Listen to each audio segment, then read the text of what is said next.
Abay kung matutuloy itong napababalita na mga trade na gagawin ay baka maisahan ng San Miguel Beermen itong Titan Ultra. Mukhang lumalabas na ang gagawin daw ng San Miguel. Kaya nga ngayon ang gagawin daw ng San Miguel, itong si Gio Ambohot at itong si Mario Barasi ay kukunin nila kapalit ng mga second round picks. Itong si Mario Barasi ay 6'10 at itong si Gio Ambohot ay 6'8. So grabe, magiging parang tore yung front court ng San Miguel Beer kapag nakuha nila yung mga nabanggit na players. At kung ang kapalit lang yan ay mga second round picks, sabay swerte San Miguel para sila makalalamang sa nabanggit na trade. Kaya nga maraming nagtataka kung bakit papayag dito itong Titan Ultra. Although sabi naman ng iba, since hindi rin naman ginagamit ng Titan Ultra itong si Barasi at si Ambohot, okay na rin na mapunta sila dito sa San Miguel Beermen dahil baka dyan at least mapakinabangan sila kahit papano ni Coach Leo Austria. Itong Titan Ultra, sabi nga nung mga nag-o-observe sa laro nila, nahihirapan palagi sa rebounding at sa depensa. So bakit hindi nila gamitin yung kanilang mga big men na nandun lang sa bench? Nasasayang yung potential nito. Kaya nga ngayon, parang yan yung tinitignan daw nitong si Coach Leo Austria na gagawin niya. Kukunin niya ang mga nabanggit na players at dahil mababa ang value nito, sigurado na mga draft picks lang ang kailangan kapalit niyan. Kung sakasakali, mas magiging malaki yung front court ng San Miguel at madadagdagan sila ng mga players na po pwede talaga na makatulong dito sa kanilang depensa.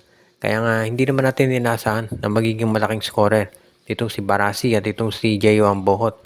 Pero sa depensa doon makakatulong ito at doon lalabas yung kung gaano sila magiging kaimportante dito sa rotation ng San Miguel Beermen. At alam natin na yan talaga yung iniisip ngayon ng management dito pagdating sa lineup ng San Miguel.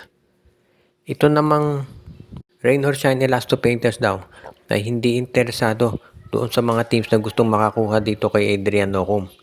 Maliwanag daw yung sinabi ng management na hindi ite-trade si Nocum. Dahil alam ng mga teams ngayon na itong si Gian Mamuyak syempre na trade na sa Phoenix at ito naman daw si Andre Caracot ay nagre-request din ng trade.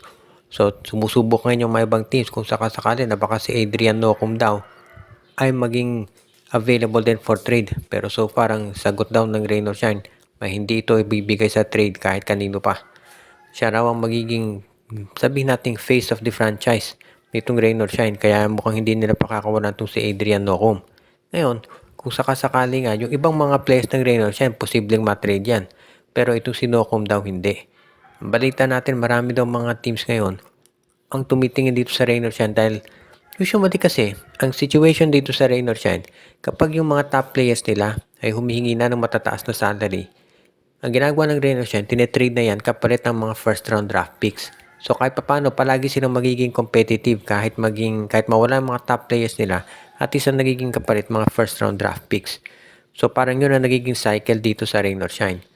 Yun nga lang, syempre, merong mga panahon na gusto talaga ng Rain or Shine na i-retain yung player at itong si Adrian Nocum ang isa doon sa mga players na talagang gusto ng Rain or Shine na manatili para sa kanila. Kaya sa tingin ko magiging isa to doon sa aabangan natin na gagawin itong Rain or Shine. Kaya nga itong si Coach Yeng Giao, busy yan dito sa kampanya sa Governors Cup so hindi muna siya mag-entertain ng trading inquiries kay Nocum. Pero dito kay Andre Caracot, yan, sigurado na lang nakikinig sila sa mga trade offers ng ibang teams. Yan ang masasabi natin talaga na po pwedeng magawa nitong si Coach Yeng Giao.